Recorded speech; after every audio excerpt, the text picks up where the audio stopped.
നല്ല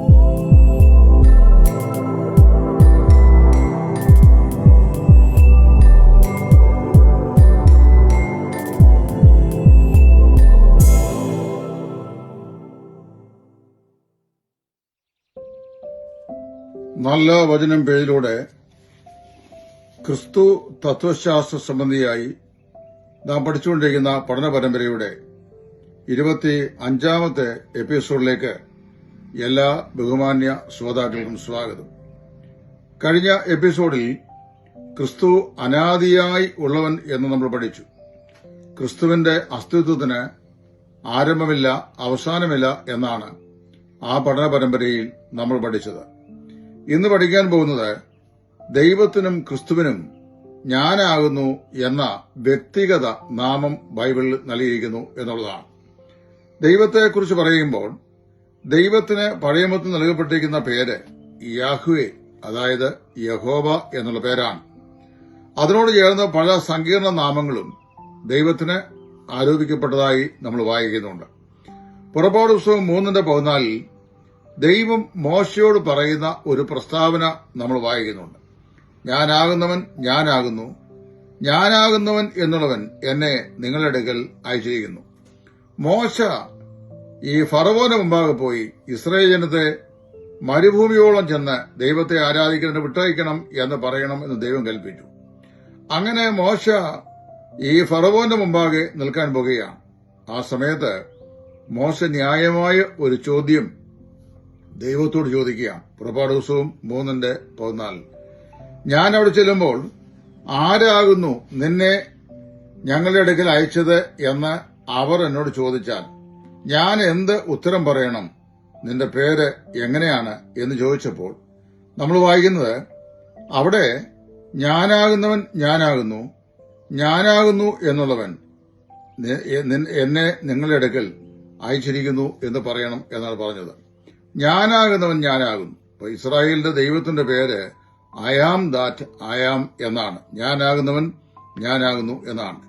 യോഹന്നാന്റെ സുവിശേഷം 8-ാം അധ്യായത്തിന്റെ 58-ാം വാക്യത്തിൽ യേശു അവരോട് ഉത്തരം പറഞ്ഞത്, ആമേൻ ആമേൻ ഞാൻ നിങ്ങളോട് പറയുന്നു, അബ്രഹാം ജനിക്കുന്നതിന് മുമ്പ് ഞാനുണ്ട്. ഇവിടെ ഇസ്രായേലിന് എല്ലാവർക്കും വിലപ്പെട്ട അവരുടെ പിതാവാണ് അബ്രഹാം.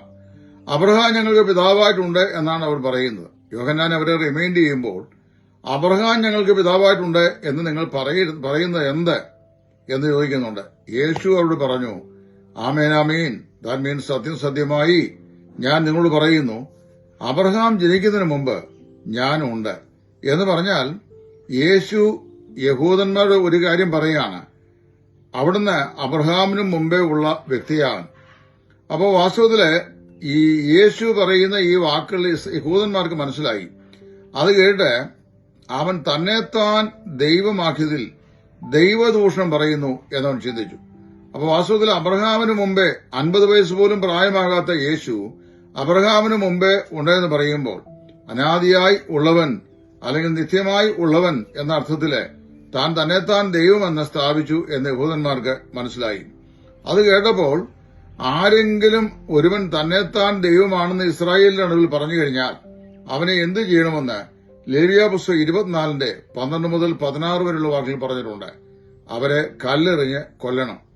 ഇസ്രായേലിന്റെ ദൈവമായ യഹോവ ഏകനാകുന്നുവെന്നും ഇസ്രായേലെ കേൾക്ക, യഹോവയായ ഞാൻ ഏകൻ, ഞാനല്ലാതെ എനിക്ക് മുമ്പോ എനിക്ക് പിന്നെയോ മറ്റൊരു ദൈവം ഇല്ല എന്ന ആവർത്തന പുസ്തകം 6-ാം അധ്യായത്തിന്റെ 1-ാം വാക്യത്തിൽ ദൈവം ഇസ്രായേലിനോട് പറഞ്ഞിട്ടുണ്ട്. അങ്ങനെയിരിക്കെ ആരെങ്കിലും താൻ ദൈവമാണെന്ന് ഒരുവൻ അവകാശപ്പെട്ടാൽ അവനെ കല്ലെറിഞ്ഞ് കൊല്ലുക, ജനത്തിനിടയിൽ നിന്ന് ദോഷം നീക്കിക്കളയുക. ഇതായിരുന്നു ദൈവവ്യവസ്ഥ. ഇവിടെ യേശു അബ്രഹാമിന് മുമ്പേ ഞാനുണ്ട് എന്ന് പറഞ്ഞു കഴിഞ്ഞപ്പോൾ അവർക്ക് മനസ്സിലായി അവൻ ദൈവത്തോട് തന്നെത്താൻ സമാനനാക്കുകയല്ല, സമനാക്കി. അത് ദൈവദൂഷണമാണെന്ന് അവർ ചിന്തിച്ചു. അവർ അവനെ കല്ലെറിയാൻ ഭാവിച്ചു. അപ്പോൾ യേശു അവരോട്, ഞാൻ നിങ്ങളോട് ചെയ്ത ഏത് ദോഷപ്രവൃത്തി നിമിത്തമാണ് നിങ്ങൾ എന്നെ കല്ലെറിയാൻ ഭാവിക്കുന്നത് എന്ന് ചോദിച്ചപ്പോൾ, നീ ചെയ്ത ദോഷപ്രവൃത്തി നിമിത്തമല്ല, നീ മനുഷ്യനായിരിക്കെ നിന്നെ തന്നെ ദൈവമാക്കുന്നതുകൊണ്ടത്രേ ഞങ്ങൾ നിന്നെ കല്ലെറിയാൻ ഭാവിക്കുന്നത് എന്ന് പറഞ്ഞു. വാസ്തവല്ല പ്രിയപ്പെട്ടവരെ, നമ്മൾ സുവിശേഷങ്ങൾ വായിക്കുമ്പോൾ നമ്മുടെ കർത്താവായ യേശു ക്രിസ്തുവിന്റെ 7 അവകാശവാദങ്ങൾ നമ്മൾ പുതിയ നിയമത്തിൽ വായിക്കുന്നുണ്ട്. അവിടെ കർത്താവ് ഞാനാകുന്നു എന്ന് സ്ഥാപിക്കുകയാണ്. ഞാൻ വഴിയാകുന്നു, ഞാൻ സത്യമാകുന്നു, ഞാൻ ജീവനാകുന്നു, ഞാൻ ആ വാതിലാകുന്നു, ഞാൻ പുനരുദ്ധാനമാകുന്നു, ഞാൻ ജീവനാകുന്നു. ഇങ്ങനെ കർത്താവ് ഞാനാകുന്നു എന്ന് പറഞ്ഞുകൊണ്ട് 7 അവകാശവാദങ്ങൾ അവകാശപ്പെട്ടിട്ടുണ്ട്. പഴയ നിയമത്തിലെ ഇസ്രായേലിന്റെ ദൈവം തന്നെ ഞാനാകുന്നവൻ എന്ന് പറഞ്ഞ അതേ അവകാശമാണ് യേശുക്രിസ്തുവും തന്നെക്കുറിച്ച് പറഞ്ഞത്.